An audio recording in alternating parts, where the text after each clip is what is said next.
Welcome to Inside Scoop with Sean Emery, where we will continuously bring you closer to companies, sectors, and themes. This recording should not be construed in any manner whatsoever as a substitute for personalized individual advice from Avory & Company. Information presented is for educational purposes only and does not intend to make an offer or solicitation for the sale or purchase of any specific securities, investments, or investment strategies mentioned. Investments involve risk and, unless otherwise stated, are not guaranteed.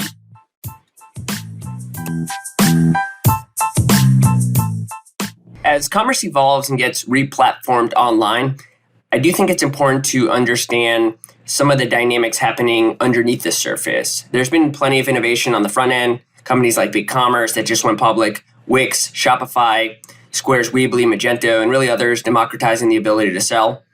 In addition, checkout payments, all of that has evolved. We've seen companies like PayPal's Braintree, Stripe, others offering reliable, scalable checkout solutions.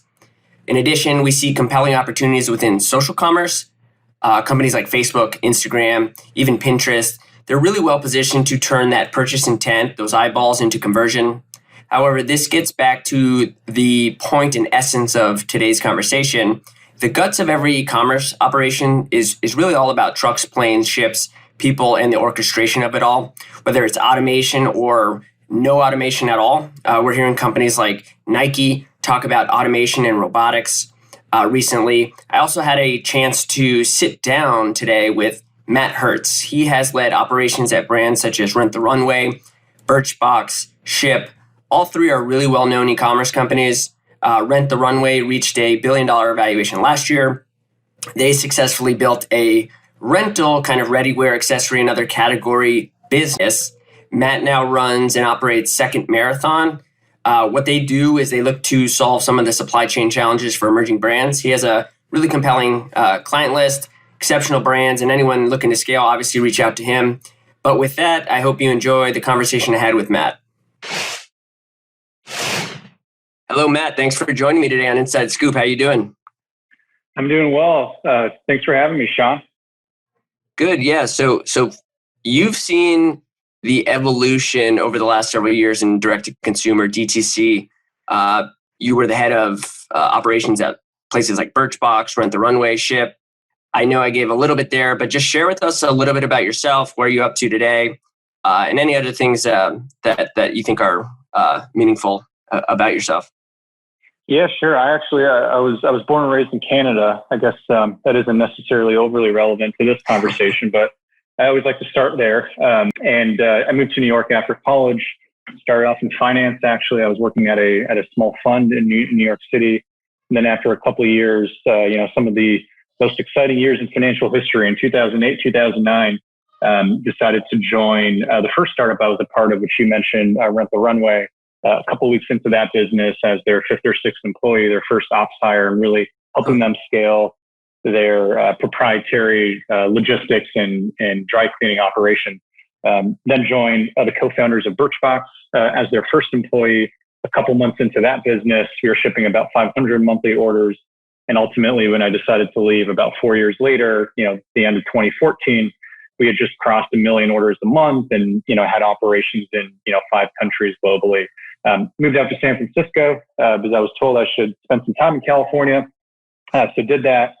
Joined Shyp, kind of the end of 2014, spent a little over 3 years at the company, ultimately decided to leave San Francisco, really at my 4-year mark, around this time in 2018. So just about 2 years ago, I'm currently living in Nashville and have been here since leaving San Francisco. And really from the time I left Shyp in kind of October 2017, so coming up on 3 years now, I started Second Marathon, which is the entity that I operate today with my business partner who's based in the Bay Area. And, really Second Marathon is a way to support emerging and high growth e-commerce businesses, many of which are digitally native brands, really helping them in a similar capacity as my partner and I were helping brands when we were, helping the Birchboxes to rent the runways. My partner Ryan was at Everlane running supply chain. We're really building this as a way to help brands in a similar capacity. So focused on, shipping, fulfillment, working with 3PLs or developing the in-house operations, negotiating shipping rates, launching internationally, packaging, all that kind of stuff that is often overlooked by brands, when they're, just getting up and running. So yeah, that's a little bit about me. much more detailed than I knew before this. So it's pretty interesting. Obviously, we're at the Runway being so early there. They moved to trying to sell in brick and mortar, and this is kind of somewhat off topic at the start, but what do you think about their move to brick and mortar? And I think they pulled back on that. The going from obviously just digital first to then to brick and mortar and kind of trying that out, and then kind of closing off some of those brick and mortar resources. Yeah, for sure. I mean, I was not part of those decisions, so I can't speak, directly, part of the impetus of doing that, but certainly, wearing my kind of ops cap here, I think a big part of that was basically using these brick and mortar stores as return centers. Uh-huh. So, given that most of what goes out comes back, at some point in the future, reducing the amount of shipping spend that they need, the freight spend to get all these packages back, especially in major markets where they saw a lot of customers like the New Yorks of the world, the LAs, the Bostons, Georgetown, and DC, and, a number of other markets where they had their own stores and then partnerships with, I believe it was Neiman Marcus, made a lot of sense sort of operationally and strategically, and also provided an opportunity to, just sort of promote the brand, market the brand, and, kind of high value, high traffic real estate. But yeah, I saw the same headlines that, you're sort of speaking of a few weeks ago when, they announced that they were, pulling back on the brick and mortar, which, again, don't have, a full sense of why exactly, but, just sort of hypothesizing. I mean, we're talking in sort of September, October, 2020 here. And, we know the way the world looks with, real estate and, folks being, maybe a little more timid to, step outside and, shop in the traditional sense. So, I'm sure that was part of the decision there. For sure. I think everyone's questioning all these digital native brands where should they move into brick and mortar. Obviously, this isn't that moment where it may make sense, or maybe it does on the rental side. But kind of separating from that, let's level set. I think people get confused with the term DTC or direct to consumer. Wanted to get your side of it. How would you define direct to consumer? Yeah, I mean, it's kind of interesting, right? I'm certainly not the marketing guru here, so take things with a bit of a grain of salt here. But direct to consumer is how the consumer wants to transact today, right? I mean, I think we think of like we often talk about e-commerce, right? And there's probably 4 ways of spelling e-commerce, but I always sort of scratch my head when I think about brands kind of disseminating between e-commerce and offline commerce. Like, to me, it's all commerce, right? And if you want to be relevant in 2020, in this decade, relevant to customers really across all age groups, but certainly boomers, millennials, Gen Z, the next generation, we're buying everything online, right? So even if you don't have a direct shop where someone can transact, you need to have either partnerships with entities. So, maybe a direct, having a digital presence that, tells the customer where to purchase. I was talking to a food brand the other day, and they don't sell e-commerce through their own website, but they have a website which tells you where to buy their product. And they're located in every Whole Foods in the country. So, what I did was, I noticed that, and then I pulled up my, Amazon Prime Now app, and, where I can purchase from Whole Foods and bought the product, right? And they were able to retain that sale. So a little different than, direct to consumer, for the actual brand, which, certainly carries complexity, costs, doing the fulfillment themselves, outsourcing, and there's a lot of managed there. So, I think that's why you see a lot of marketplaces, whether it's, obviously Amazon being the, largest marketplace, but, other marketplaces like, the eBays and Etsy's, in the food space, maybe it's Thrive Markets and businesses like that, where, they often absorb a lot of the, heavy lifting, so to speak, in selling online and, reducing the burden on the individual brand or seller. But, even pre-COVID, I mean, somewhat, taboo having this conversation today, but, 6, 7, 8 months ago, pre-COVID, e-commerce was, growing at, exceptional rates as an industry, right? I mean, depending on who you ask, e-commerce growing at, 15, 16, 17% year over year. I mean, think of any other, multi-$100 billion industry that's growing at those numbers, right? I mean, that means that it's doubling every 4 years or so. I mean, I always try to paint this visual in my head of like, imagine, and today it's grown a lot higher than 15, 16, 17%. It's, the last couple of quarters, it's been closer to 30%, but, it's probably going to sort of plateau around 20% for the, next few months. Imagine, just thinking 3 to 4 years from now, probably closer to 3 years from now, there will be 2x the amount of, e-commerce, of online commerce than there is today. That means, potentially twice as many, UPS and FedEx vehicles and Amazon delivery trucks and twice as many boxes showing up at your door. And I mean, it's just incredible to think about the time that we're in right now. No, definitely. And kind of furthering that, obviously outside of just simply more volume, shifting towards online, what other kind of, I'd say, key elements or other things taking place within e-commerce today that you're seeing that maybe others aren't necessarily looking at? Is it more on the logistics side? Is it warehousing? Is it just honestly setting up a website that you can transact through? Is it the payment side? Just where are you seeing the focus today from a lot of the brands? Yeah, I mean, it's a great question. Again, given that I'm pretty focused on the kind of operations and supply chain side of e-commerce, I don't have a perfect purview on what happens in terms of marketing and SEO and content and some of the other important aspects of running an online business or running a business overall. But certainly in my world, I like to say that companies or platforms like Shopify, I mean certainly Amazon and any of the others that I mentioned earlier, but you think of Shopify, really the best of breed direct selling channel.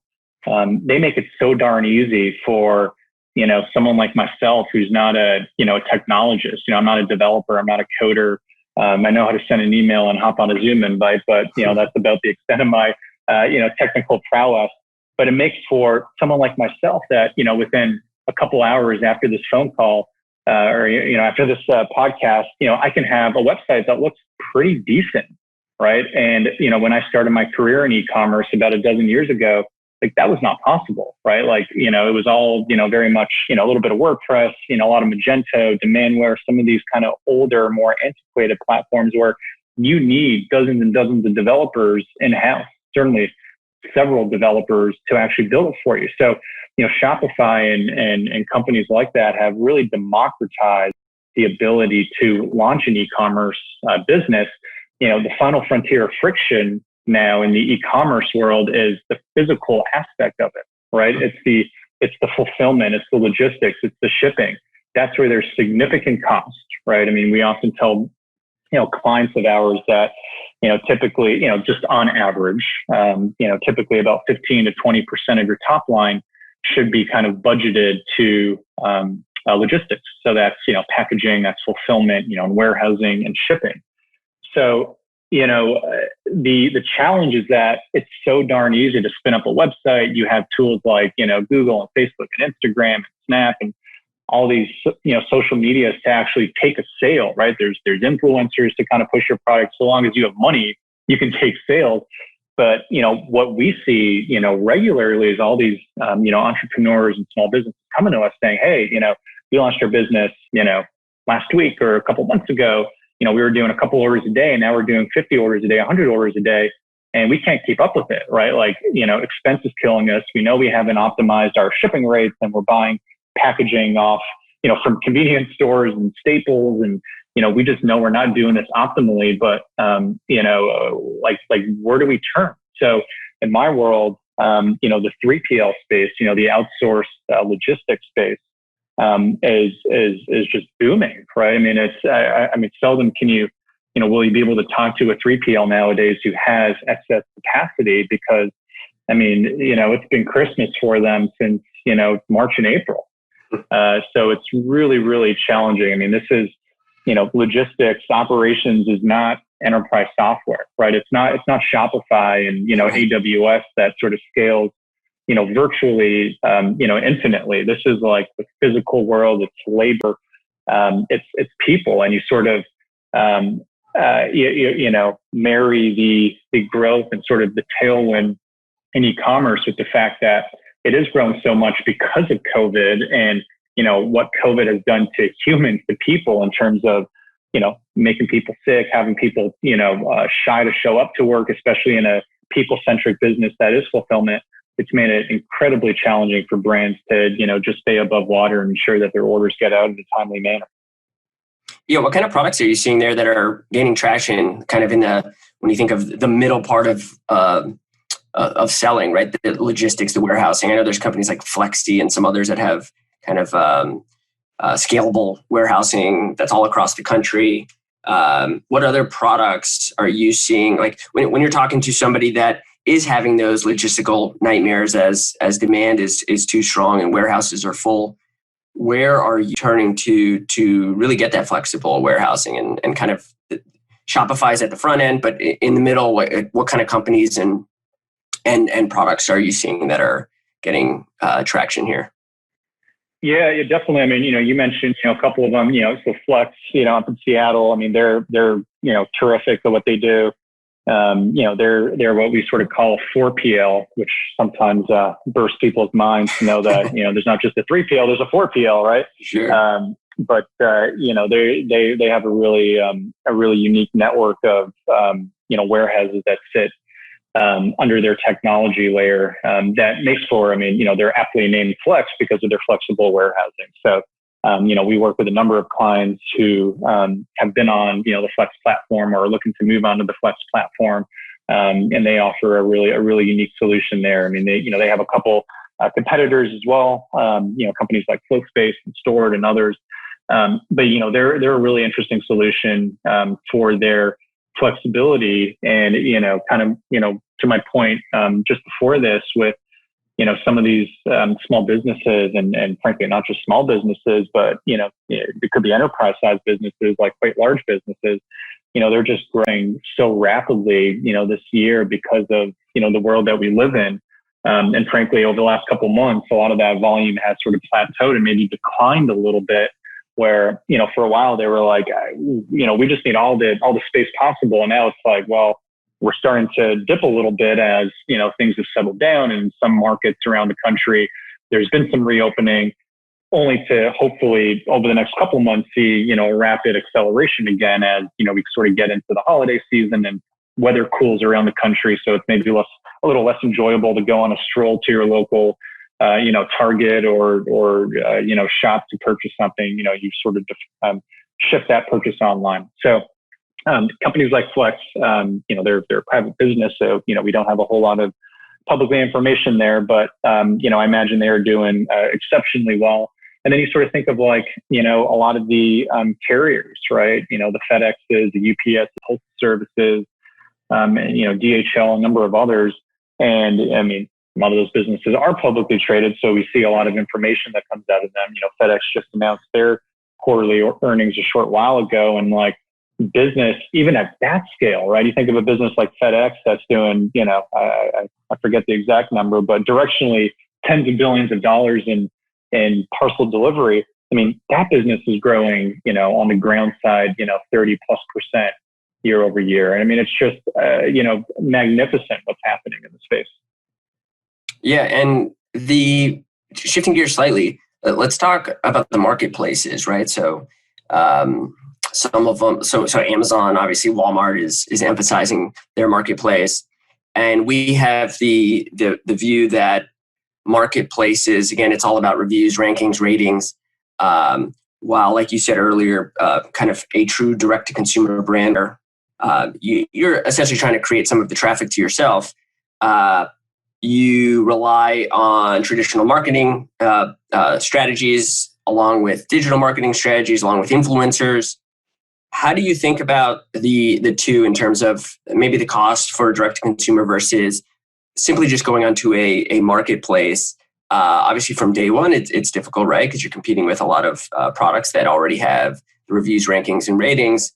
And then they're building ad engines across these marketplaces. But in general, how do you compare and contrast the two when you're thinking about, hey, we have a product, and what do we do? Do we put it on a marketplace, or do we just simply keep it direct to consumer where we're selling through Instagram and some of the other channels that and building out your own website and really trying to draw traffic to yourself as opposed to relying on a marketplace that has millions of consumers on the other side?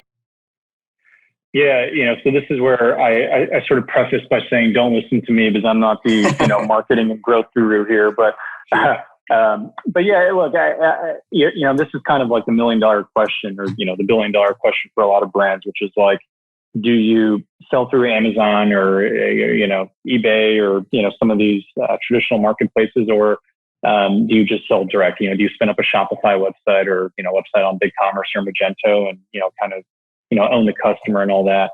And there's no one size fits all response to that or solution. It really depends on a case by case basis. There's certain attributes like the size of the business, their growth goals, the number of SKUs, the number of products they sell, the AOVs, the average values of the orders. So you sort of have to throw a bunch of these attributes or variables into a pot and figure out, what makes sense from there.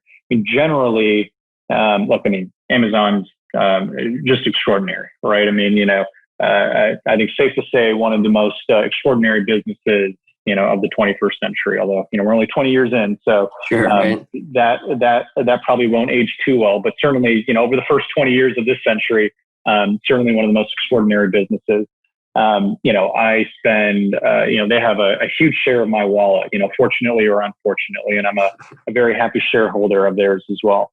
But, it's a great business, but you lose a lot of control of the experience, right? Like you don't own the customer, right? You can't, ship it in branded packaging, right? Which, that sort of unboxing experience is really, really important touch point for a lot of brands. So, you lose a lot of the personalization and customization that, kind of what 21st century brands stand for.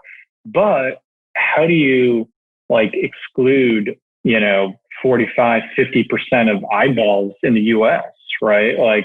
Amazon is cannibalizing search from Google. That's how powerful they are, right? When I'm looking for something, I bought some outdoor heat lamps the other day, in preparation for the winter months, just for personal use. And I didn't even start Googling, where, I didn't look on Walmart. I didn't look anywhere else. I just went straight on Amazon because, they just make it so darn easy. And I know it'll get here when I need it there, and returns policies are strong. They have all my credit card information shared.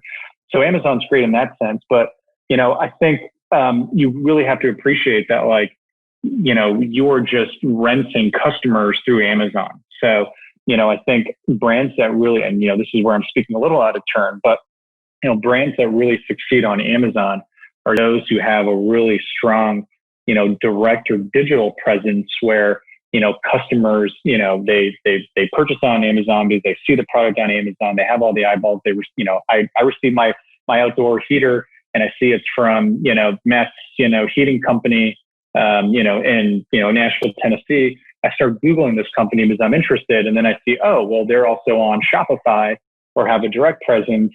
Maybe I'll buy it on Shopify next because I have a little bit of empathy for the brand and the, economics of selling through Amazon versus selling directly. So, I think there's, again, it's a very complicated conversation. It's not like, yes, every brand, when you're just starting off, should sell on Amazon, or once you hit $1 million in sales, you must start selling on Amazon.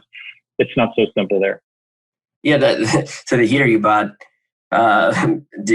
so you didn't know the brand. It sounded like you didn't even think of the brand prior to purchase. I wouldn't know any outdoor heating brand. Right. Yeah, it's not something I've looked at in the past. Right. So I'm assuming the process went through, again, a decent review of the reviews, a product positioning. I'm assuming it was first page, right? So it's kind of an interesting concept when you start to think about when you digitize, let's say, a brick and mortar facility, right? And kind of you go to the first rack and the top row and kind of how a grocery store thinks about product placement within their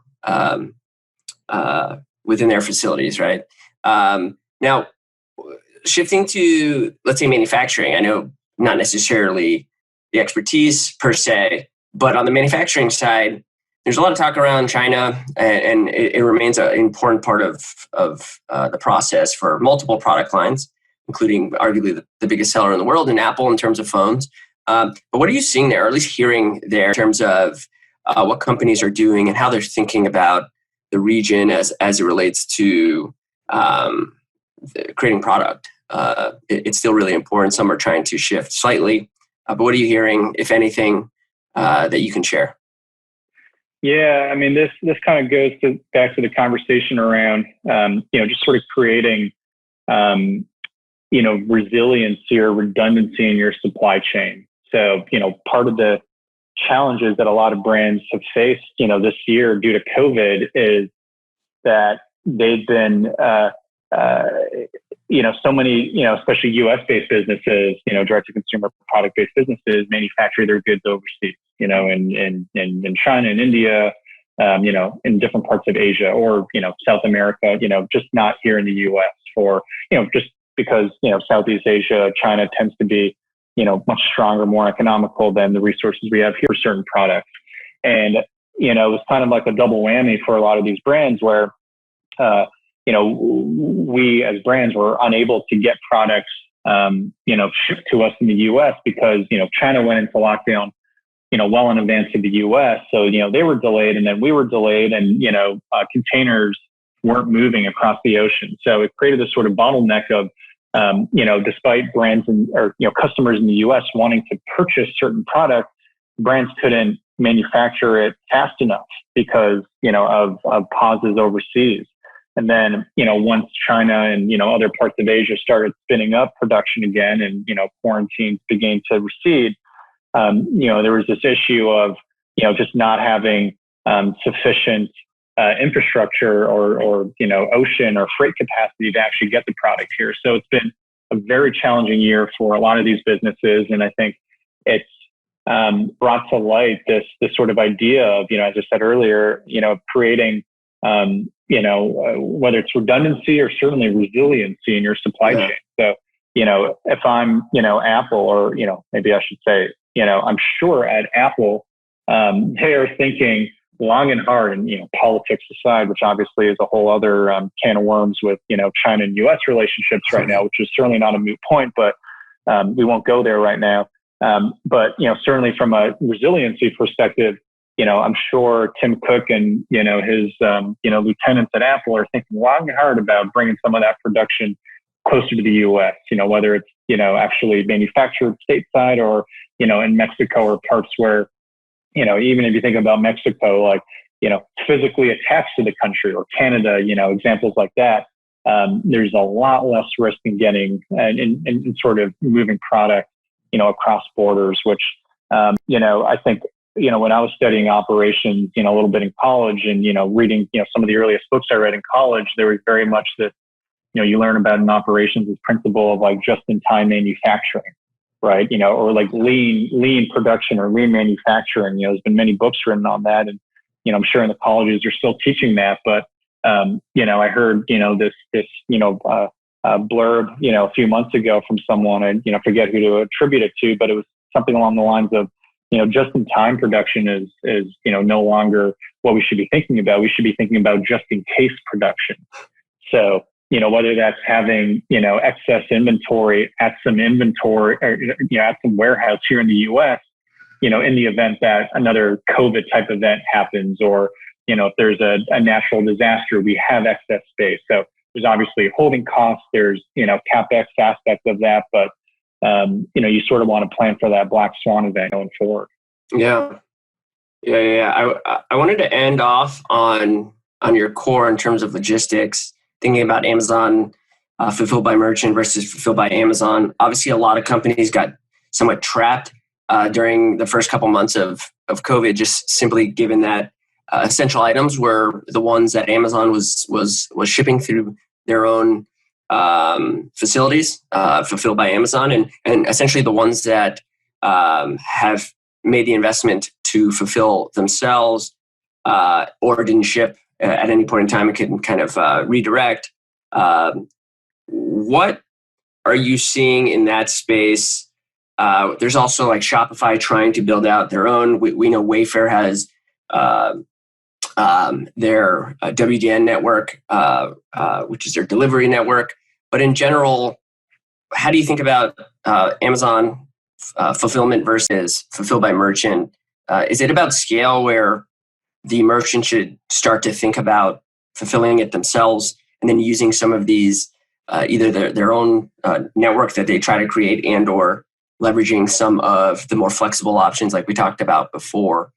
Just trying to think about the pros and cons of each from your point of view. And I think that's a good place for us to kind of to end and think about that for the long term. Yeah, for sure. I know, I sound like a bit of keep repeating myself, but there really is no one size fits all solution. If you're selling through Amazon, and you need a fulfillment solution, it's really, really challenging to look anywhere but FBA, fulfillment by Amazon. The economics are just extraordinary, right? I mean, you're virtually piggybacking off their network, off their shipping rates. It just does not make sense if you're selling through Amazon to do the fulfillment yourself. Unless there's some, sort of non-financial reason why you want to, more strategic. But that said, there are a lot of 3PLs, that are sort of modern, progressive. They were sort of born in the e-commerce age, not in the wholesale and B2B age, that are trying to morph into the e-com world. But a lot of these 3PLs who have functionality to support, Amazon Prime metrics and SLAs. So, seller fulfilled Prime is something where, you can still get that Prime badge on Amazon, but the physical inventory does not need to be within Amazon's four walls. And frankly, Amazon is starting to encourage more sellers and more 3PLs to be qualified for seller fulfilled Prime so that they don't need to continue taking down, four wall buildings, right? Because that's difficult to scale as well. Right. So I think, if you're selling through Amazon, finding, a 3PL that, has a lot of experience in, Amazon selling that's qualified for seller fulfilled Prime will allow you to, retain that, Prime badge, but it still doesn't solve for the economics, right? Like no 3PL is going to have as good rates as Amazon. So, you sort of have to pull out, your spreadsheet and really evaluate, the pros and cons of using Amazon directly, versus other. And I think it's the same for, other marketplaces, be it, Walmart, Wayfair, and, others who have, Wish and, other platforms like that. Got it. We'll do a bonus one. Walmart Marketplace, are you seeing any traction there in terms of interest from customers? Yeah, you know what? I'm very much an Amazon guy, if you will. I think I've maybe transacted on Walmart, .com, once, hard, maybe right? Twice. It's just a harder experience. I've tried to do stuff on there, and it just doesn't. I get locked up on some pages, and I'm just like, okay, I'm going on Amazon, and it's me purposely trying to give it a try.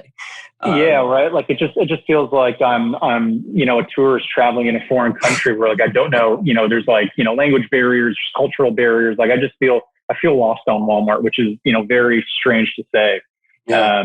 There's certainly a lot of sellers, small businesses that sell through all channels, right? They sell through Amazon, they sell through Walmart, they sell through eBay and Etsy. I mean, I was buying a office chair a few weeks ago. I had just moved, so I had to buy some new furniture, and I found a seller that literally sells through all the platforms. It was marginally different price, but it was the same pictures, same username.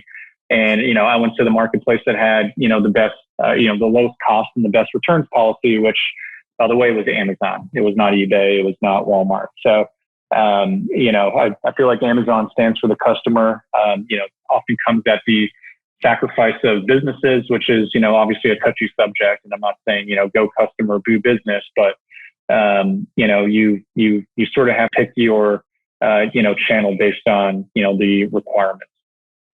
Right. Got it. Okay. That's it. I think we can wrap there. A lot there. I think, I guess the real takeaway is there's a lot of interest in the guts of of e-commerce, the people, the physical, that's really the probably the next phase of growth on e-commerce is really having all the companies that are developing alternative logistics, alternative manufacturing, and stuff like that. I think really, really interesting. What I wanted to do is for everyone listening, how can they learn more about your company? What type of people are you looking for in general? And just give you a moment to share how they can contact you. Sure. I'm pretty active on Twitter. Matt A. Hertz is my handle, HERTZ. You can email me at matt@secondmarathon.com for the word second marathon, no hyphens or anything like that. And go to our website, secondmarathon.com. And, there you can subscribe to a newsletter that I send out every couple of weeks on e-commerce and logistics. And, you can email me there and, learn a little bit about some of the brands we work with. But, if we like to tell people, if you pick something off the shelf and, place it in a box and ship it to customers, we'd love to talk to you and see if there are ways for us to, support you and your business. Cool. Matt, appreciate it. Coming on. Hopefully we can have you again at some point when things clear up. And yeah, thanks for coming on. Thanks for having me, Sean.